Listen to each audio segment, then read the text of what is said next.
मत्ती अध्याय 25। तब स्वर्ग का राज्य उन 10 कुंवारियों के समान होगा जो अपनी मशालें लेकर दूल्हे से भेंट करने को निकली। उनमें 5 मूर्ख और 5 समझदार थी।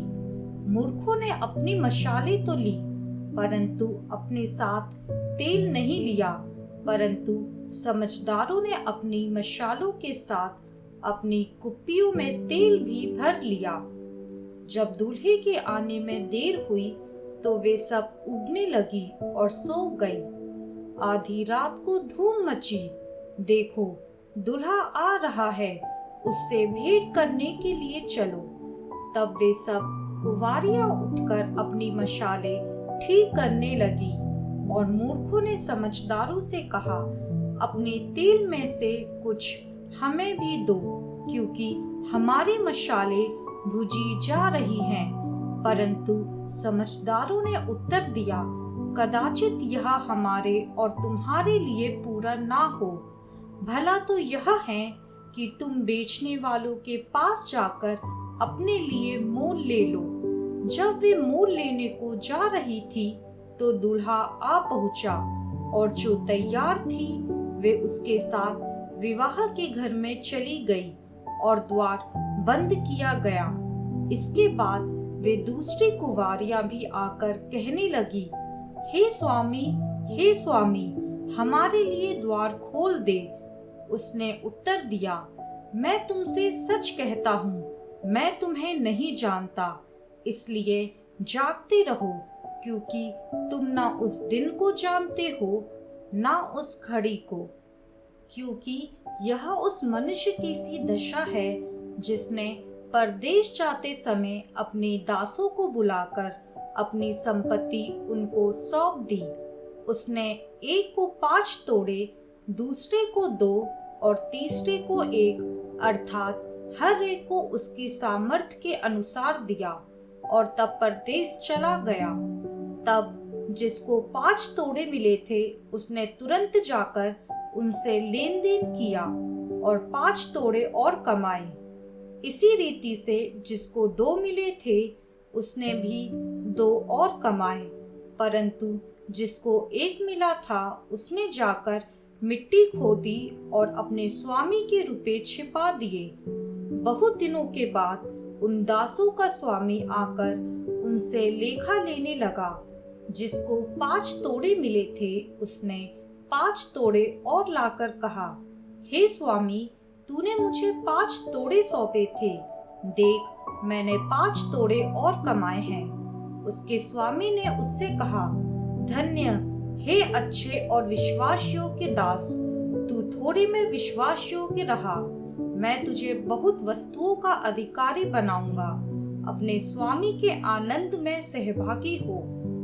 और जिसको 2 तोड़े मिले थे उसने भी आकर कहा, हे स्वामी, तूने मुझे 2 तोड़े सौंपे थे, देख मैंने 2 तोड़े और कमाए। उसके स्वामी ने उससे कहा, धन्य हे अच्छे और विश्वास योग्य दास, तू थोड़े में विश्वास योग्य रहा, मैं तुझे बहुत वस्तुओं का अधिकारी बनाऊंगा, अपने स्वामी के आनंद में सहभागी हो।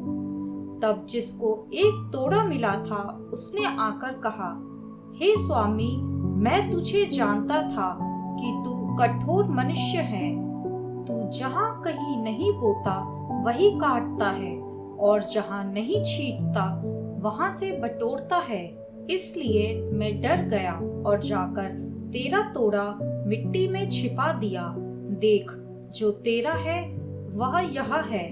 उसके स्वामी ने उसे उत्तर दिया, हे दुष्ट और आलसी दास, जब तू यह जानता था कि जहाँ मैंने नहीं बोया वहाँ से काटता हूँ, और जहाँ मैंने नहीं छींटा वहाँ से बटोरता हूँ, तो तुझे चाहिए था कि मेरा रुपया सराफों को दे देता, तब मैं आकर अपना धन ब्याज समेत ले लेता। इसलिए वह तोड़ा उससे ले लो, और जिसके पास 10 तोड़े हैं उसको दे दो, क्योंकि जिस किसी के पास है उसे और दिया जाएगा और उसके पास बहुत हो जाएगा। परंतु जिसके पास नहीं है उससे वह भी जो उसके पास है ले लिया जाएगा, और इस निकम्मे दास को बाहर के अंधेरे में डाल दो, जहां रोना और दांत पीसना होगा। जब मनुष्य का पुत्र अपनी महिमा में आएगा और सब स्वर्गदूत उसके साथ आएंगे, तो वह अपनी महिमा के सिंहासन पर विराजमान होगा, और सब जातियां उसके सामने इकट्ठा की जाएंगी। और जैसे चरवाहा भेड़ों को बकरियों से अलग कर देता है, वैसे ही वह उन्हें एक दूसरे से अलग करेगा। वह भेड़ों को अपनी दाहिनी ओर और बकरियों को बाईं ओर खड़ा करेगा। तब राजा अपनी दाहिनी ओर वालों से कहेगा, हे मेरे पिता के धन्य लोगों, आओ उस राज्य के अधिकारी हो जाओ जो जगत के आदि से तुम्हारे लिए तैयार किया गया है। क्योंकि मैं भूखा था और तुमने मुझे खाने को दिया, मैं प्यासा था और तुमने मुझे पानी पिलाया, मैं परदेसी था और तुमने मुझे अपने घर में ठहराया, मैं नंगा था और तुमने मुझे कपड़े पहनाए, मैं बीमार था और तुमने मेरी सुधि ली, मैं बंदीगृह में था और तुम मुझसे मिलने आए। तब धर्मी उसको उत्तर देंगे, हे प्रभु, हमने कब तुझे भूखा देखा और खिलाया, या प्यासा देखा और पानी पिलाया? हमने कब तुझे परदेसी देखा और अपने घर में ठहराया, या नंगा देखा और कपड़े पहनाए? हमने कब तुझे बीमार या बंदीगृह में देखा और तुझसे मिलने आए? तब राजा उन्हें उत्तर देगा, मैं तुमसे सच कहता हूँ कि तुमने जो मेरे इन छोटे से छोटे भाइयों में से किसी एक के साथ किया, वह मेरे ही साथ किया। तब वह बाईं ओर वालों से कहेगा, हे शापित लोगों, मेरे सामने से उस अनंत आग में चले जाओ जो शैतान और उसके दूतों के लिए तैयार की गई है। क्योंकि मैं भूखा था और तुमने मुझे खाने को नहीं दिया, मैं प्यासा था और तुमने मुझे पानी नहीं पिलाया, मैं परदेसी था और तुमने मुझे अपने घर में नहीं ठहराया, मैं नंगा था और तुमने मुझे कपड़े नहीं पहनाए, मैं बीमार और बंदीगृह में था और तुमने मेरी सुधि न ली। तब वे उत्तर देंगे, हे प्रभु, हमने तुझे कब भूखा या प्यासा या परदेसी या नंगा या बीमार या बंदीगृह में देखा और तेरी सेवा टहल ना की? तब वह उन्हें उत्तर देगा, मैं तुमसे सच कहता हूँ कि तुमने जो इन छोटे से छोटों में से किसी एक के साथ नहीं किया, वह मेरे साथ भी नहीं किया। और ये अनंत दंड भोगेंगे, परंतु धर्मी अनंत जीवन में प्रवेश करेंगे। मत्ती अध्याय 26। जब यीशु ये सब बातें कह चुका तो अपने चेलों से कहने लगा, तुम जानते हो कि 2 दिन के बाद फसह का पर्व है और मनुष्य का पुत्र क्रूस पर चढ़ाए जाने के लिए पकड़वाया जाएगा। तब प्रधान याजक और प्रजा के पुरनिये काइफा नामक महायाजक के आंगन में इकट्ठा हुए और आपस में विचार करने लगे कि यीशु को छल से पकड़कर मार डाले। परंतु वे कहते थे, पर्व के समय नहीं, कहीं ऐसा न हो कि लोगों में बलवा मच जाए। जब यीशु बैतनिया में शमौन कोरी के घर में था, तो एक स्त्री संगमरमर के पात्र में बहुमूल्य इत्र लेकर उसके पास आई, और जब वह भोजन करने बैठा था तो उसके सिर पर उंडेल दिया। यह देखकर उसके चेले रिसियाए और कहने लगे, इसका क्यों सत्यानाश किया गया? इसे तो अच्छे दाम पर बेचकर कंगालों को बांटा जा सकता था। यह जानकर यीशु ने उनसे कहा, स्त्री को क्यों सताते हो? उसने मेरे साथ भलाई की है। कंगाल तो तुम्हारे साथ सता रहते हैं, परंतु मैं तुम्हारे साथ सदैव ना रहूंगा। उसने मेरी देह पर जो यह इत्र उंडेला है, वह मेरे गाड़े जाने के लिए किया है। मैं तुमसे सच कहता हूँ कि सारे जगत में जहाँ कहीं यह सुसमाचार प्रचार किया जाएगा, वहाँ उसके इस काम का वर्णन भी उसके स्मरण में किया जाएगा। तब यहूदा इस्करियोती ने, जो 12 चेलों में से एक था, प्रधान याजकों के पास जाकर कहा, यदि मैं उसे तुम्हारे हाथ पकड़वा दूं, तो मुझे क्या दोगे? उन्होंने उसे 30 चांदी के सिक्के तोलकर दे दिए और वह उसी समय से उसे पकड़वाने का अवसर ढूंढने लगा। अख़मीरी रोटी के पर्व के पहले दिन चेले यीशु के पास आकर पूछने लगे, तू कहाँ चाहता है कि हम तेरे लिए फसह खाने की तैयारी करें? उसने कहा, नगर में अमुक व्यक्ति के पास जाकर उससे कहो, गुरु कहता है कि मेरा समय निकट है। मैं अपने चेलों के साथ तेरे यहाँ पर्व मनाऊंगा। अतः चेलों ने यीशु की आज्ञा मानी और फसह तैयार किया। जब साँझ हुई तो वह 12 के साथ भोजन करने के लिए बैठा।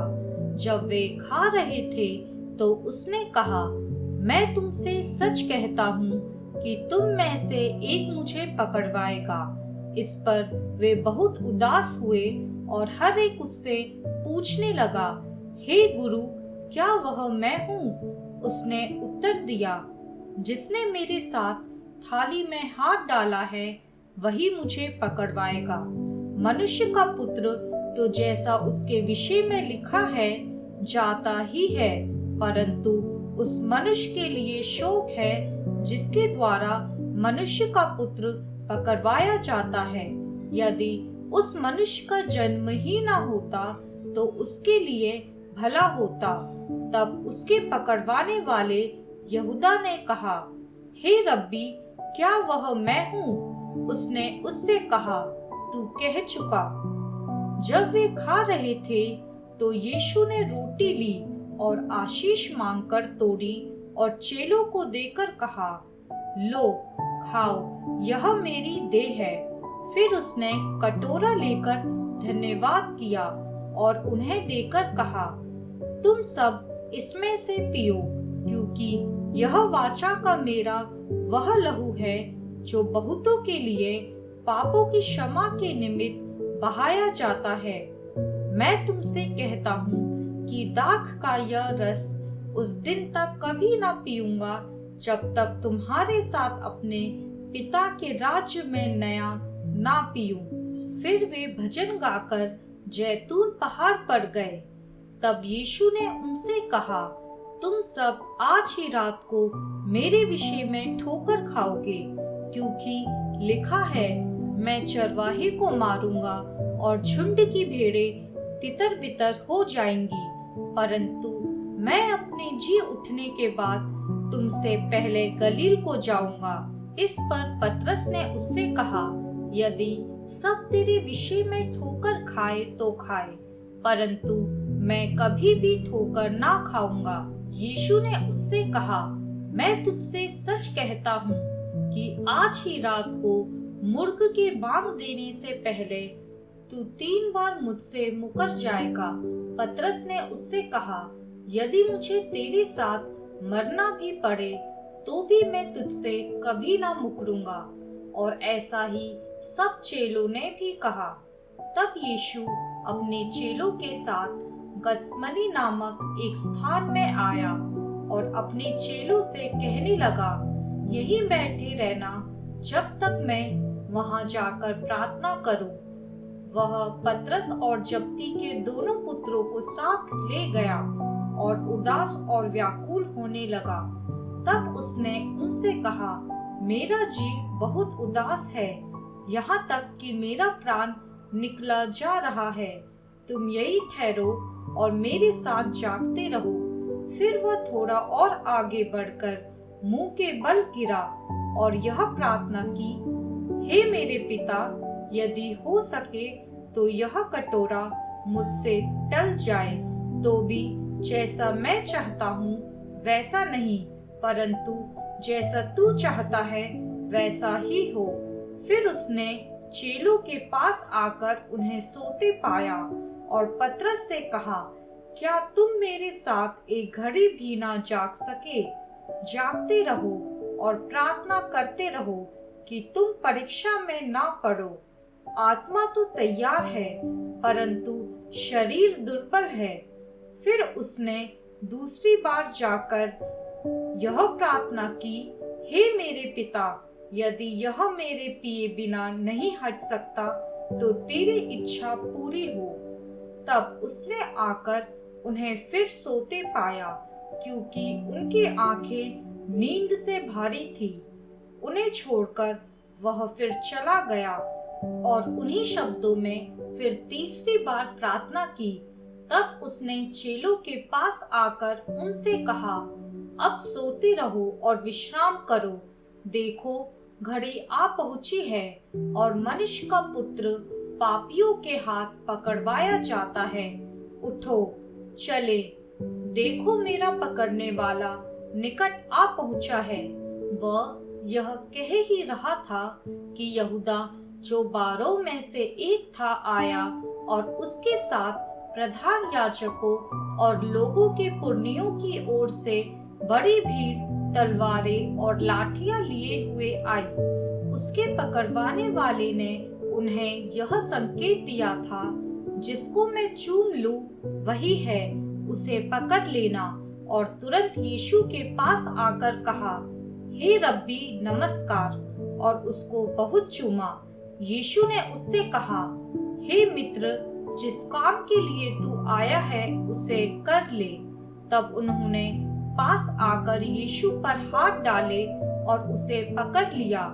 यीशु के साथियों में से एक ने हाथ बढ़ाकर अपनी तलवार खींच ली और महायाजक के दास पर चलाकर उसका कान उड़ा दिया।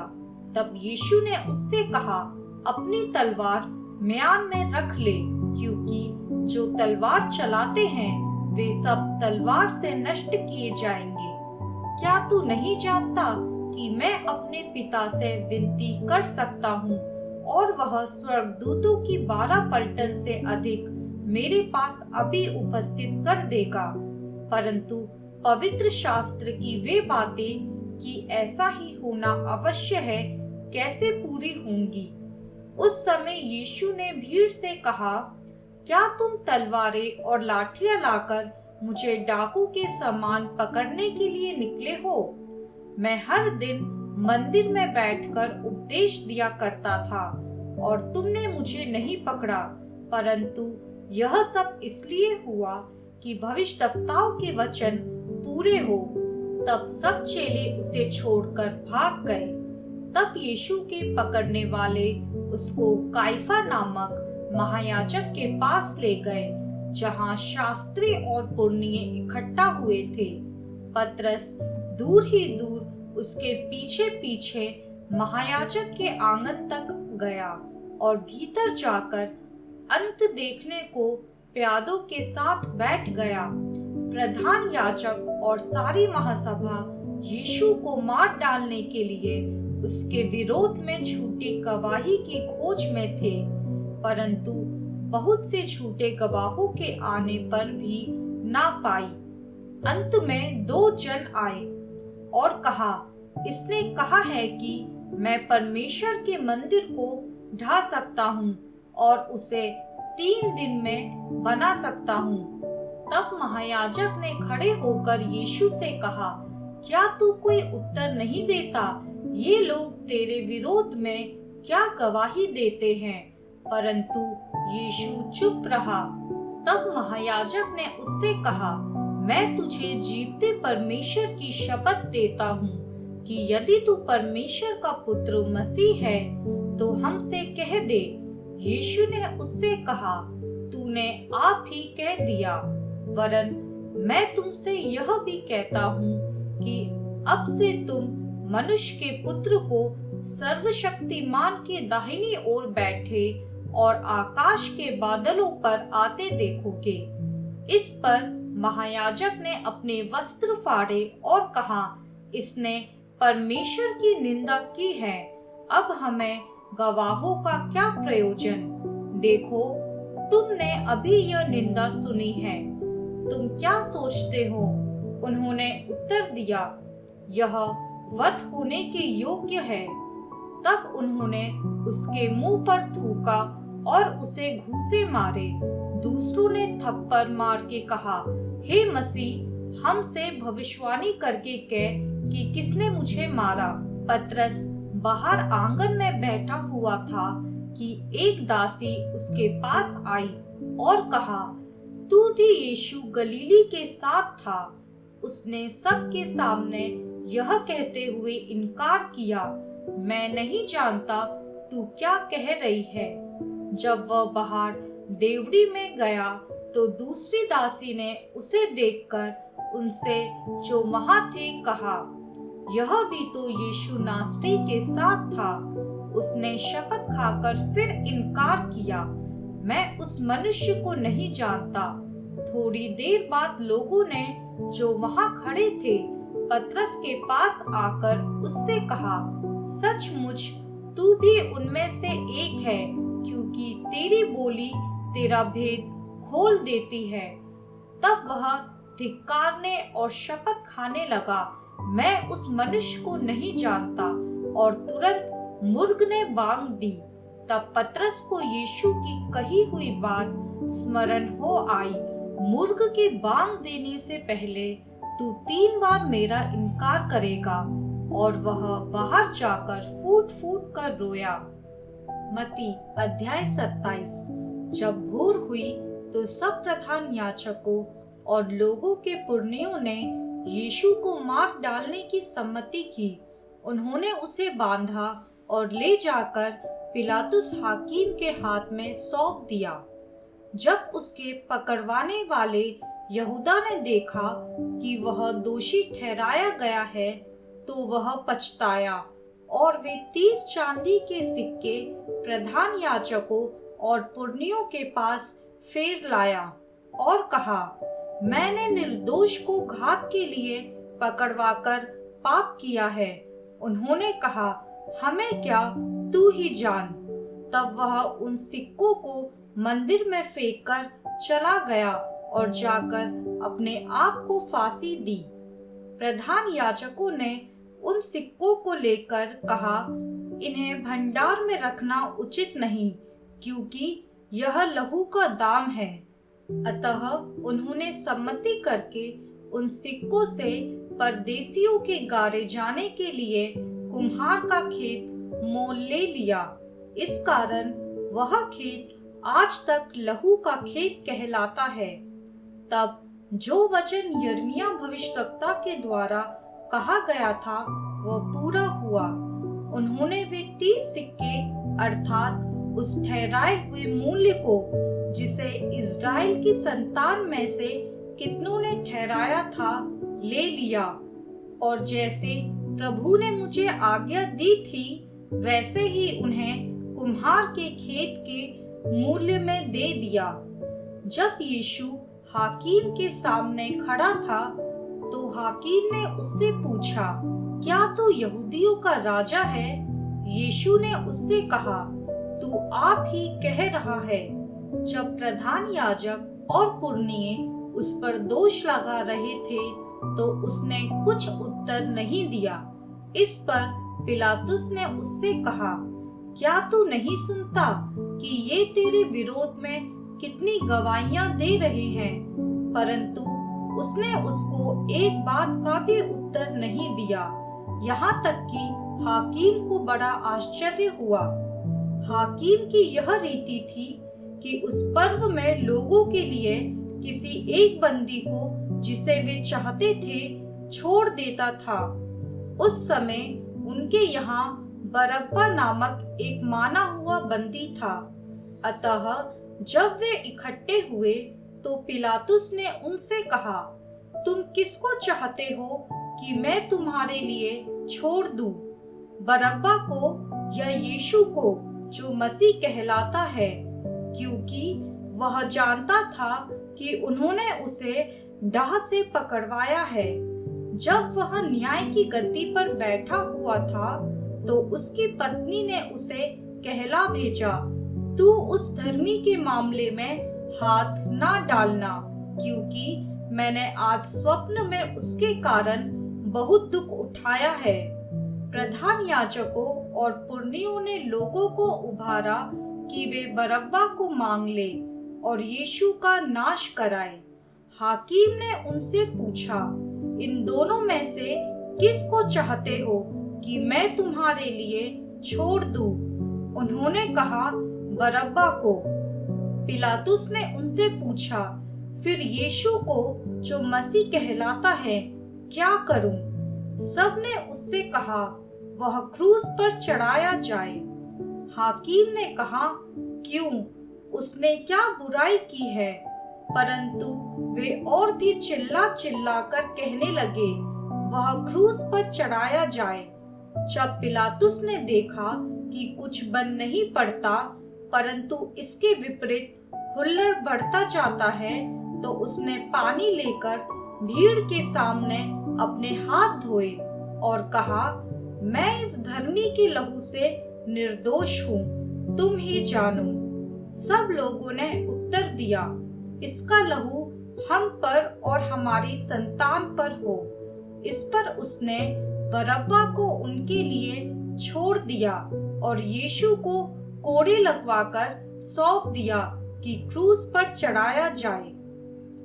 तब हाकिम के सिपाहियों ने यीशु को किले में ले जाकर सारी पलटन उसके चारों ओर इकट्ठी की और उसके कपड़े उतारकर उसे लाल रंग का बागा पहनाया और कांटों का मुकुट गूंथकर उसके सिर पर रखा और उसके दाहिने हाथ में सरकंडा दिया और उसके आगे घुटने टेक कर उसे ठट्टों में उड़ाने लगे और कहा, हे यहूदियों के राजा नमस्कार, और उस पर थूका और वही सरकंडा लेकर उसके सिर पर मारने लगे। जब वे उसका ठट्टा कर चुके तो वह बागा उस पर से उतारकर फिर उसी के कपड़े उसे पहनाए और क्रूस पर चढ़ाने के लिए ले चले। बाहर जाते हुए उन्हें शैमोन नामक एक कुरेनी मनुष्य मिला। उन्होंने उसे बेकार में पकड़ा कि उसका क्रूस उठाकर ले चले। उस स्थान पर जो गुलगुता अर्थात खोपड़ी का स्थान कहलाता है पहुंचकर उन्होंने पित्त मिलाया हुआ दाखरस उसे पीने को दिया, परंतु उसने चख कर पीना ना चाहा।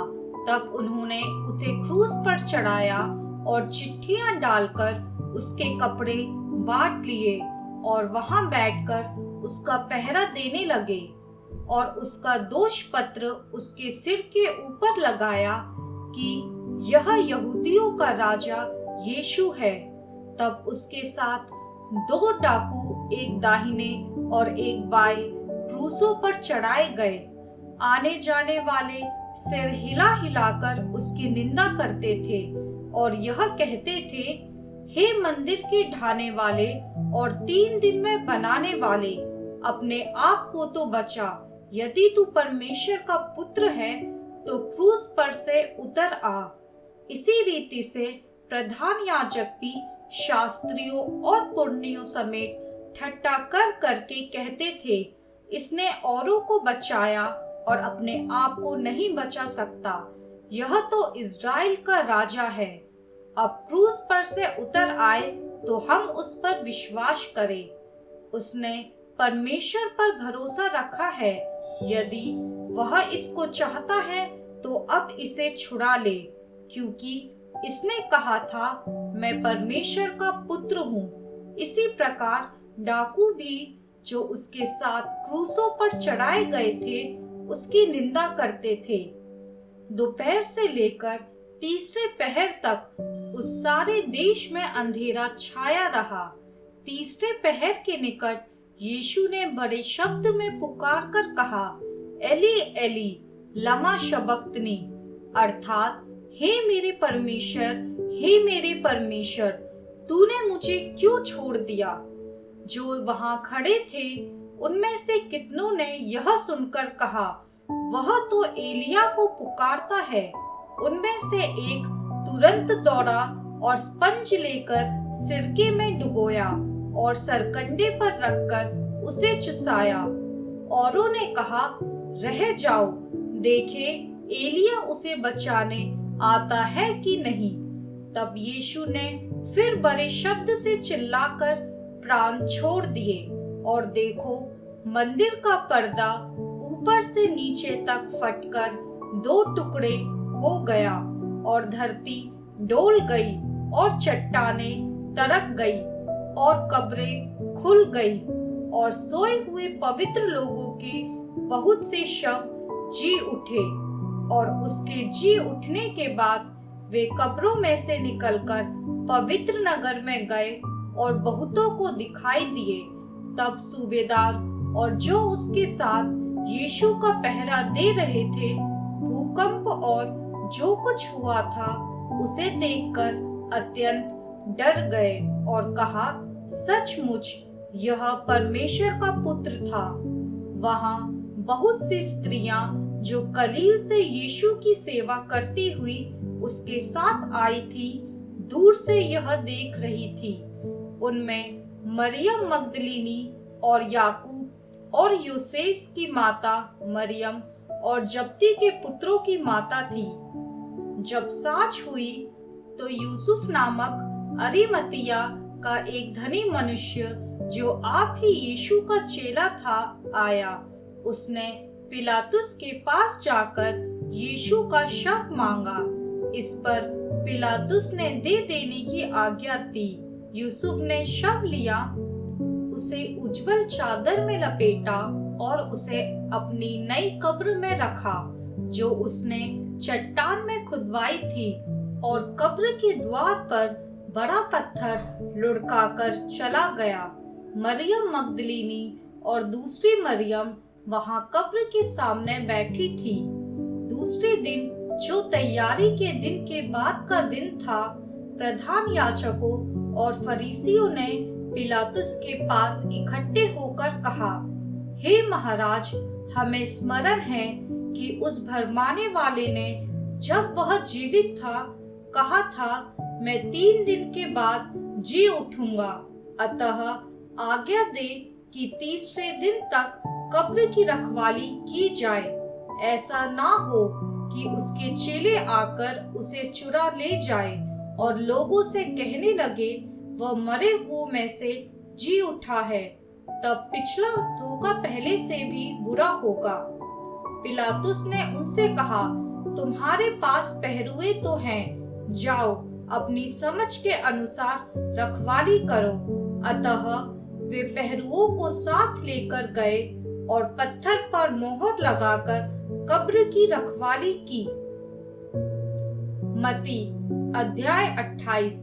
सब्त के दिन के बाद सप्ताह के पहले दिन पौ फटते ही मरियम मगदलीनी और दूसरी मरियम कब्र को देखने आई, और देखो, एक बड़ा भूकंप हुआ, क्योंकि प्रभु का एक दूत स्वर्ग से उतरा और पास आकर उसने पत्थर को लुढ़का दिया और उस पर बैठ गया। उसका रूप बिजली का सा और उसका वस्त्र पाले के समान उज्जवल था। उसके भय से पहरुए कांप उठे और मृतक समान हो गए। स्वर्गदूत ने स्त्रियों से कहा, मत डरो, मैं जानता हूँ कि तुम यीशु को जो क्रूस पर चढ़ाया गया था ढूंढती हो। वह यहाँ नहीं है, परंतु अपने वचन के अनुसार जी उठा है। आओ, यह स्थान देखो जहाँ प्रभु पड़ा था, और शीघ्र जाकर उसके चेलों से कहो कि वह मृतकों में से जी उठा है, और वह तुमसे पहले गलील को जाता है, वहां उसका दर्शन पाओगे। देखो, मैंने तुमसे कह दिया। वे भय और बड़े आनंद के साथ कब्र से शीघ्र लौटकर उसके चेलों को समाचार देने के लिए दौड़ गई। तब यीशु उन्हें मिला और कहा, सलाम। उन्होंने पास आकर और उसके पांव पकड़कर उसको दंडवत किया। तब यीशु ने उनसे कहा, मत डरो, मेरे भाइयों से जाकर कहो कि गलील को चले जाए, वहां मुझे देखेंगे। वे जा ही रही थी कि पहरुओं में से कुछ ने नगर में आकर पूरा हाल प्रधान याजकों से कह सुनाया। तब उन्होंने पुरनियों के साथ इकट्ठे होकर सम्मति की और सिपाहियों को बहुत चांदी देकर कहा, यह कहना कि रात को जब हम सो रहे थे तो उसके चेले आकर उसे चुरा ले गए, और यदि यह बात हाकिम के कान तक पहुंचेगी तो हम उसे समझा लेंगे और तुम्हें जोखिम से बचा लेंगे। अतः उन्होंने रुपए लेकर जैसा सिखाए गए थे वैसा ही किया।